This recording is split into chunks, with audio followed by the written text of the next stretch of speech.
Ingat ibu bapak Ilena di Waila itu yaitu Abu Ibrahim Waila tidak ada. Nah teman-teman, nah bagian daripada seorang wali Allah itulah Abuya Ibrahim Waila. Kekeramahan beliau itu ibu bapak kelebihan beliau yang pernah disaksikan oleh para sopir motor katanya. Ya kan? Ketika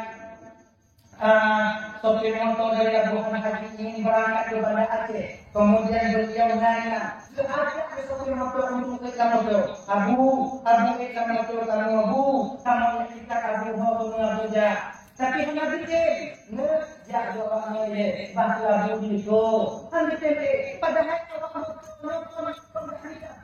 tapi ini mengambil keberkahan. Tapi ketika Allah berangkat, Abu mengambil titik. Terus sopir motor ke Banda Aceh, awak Abu ke Banda Aceh. Benar, ini mau bawa awak Abu itu, mampu tidak Allah. Padahal hanya bertolak dengan motor. Itu banyak pengakuan para sopir yang menengok keajaiban kejadian yang terjadi pada diri seorang wali Allah Abu Ibrahim Waila. Mana?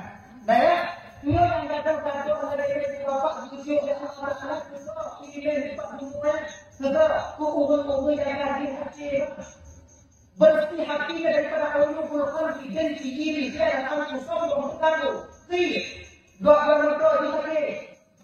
Doa rumah di sini penyakit yang macam mana?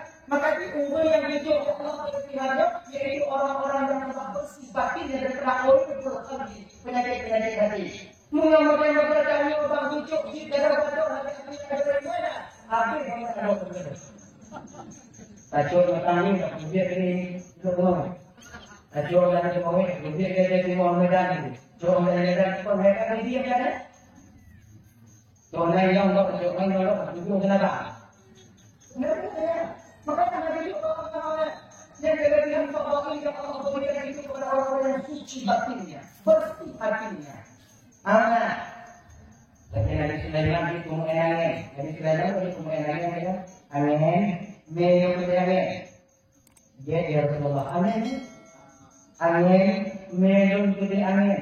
Dia Rasulullah. Nabi Sulaiman berangkat dengan angin. Patuh angin kepada Nabi Sulaiman. Patuhlah Nabi Sulaiman menjadi patuh angin karena Nabi Sulaiman seorang nabi yang bersih patuh daripada ulumul qalbi. Yang paling mulia. Tidak nabi, tidak rasul. Menyobat tanya gitu mengenangnya bang, sudah begitu. Itu itu mengenangnya, anak pertama itu. Agak menarik dari jatuh. Akhirnya mau berapa?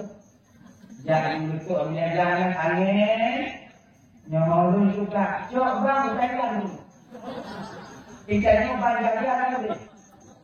Hari nama saya, kemana ikan? Ikannya mancung mana api, ikan juga mancung api, tidak kendalinya. Mancung mana api, kendalinya, mancung api, tidak kendalinya. Orang-orang yang bersih batinnya itu sama. Dia membantu orang sama bersih batinnya.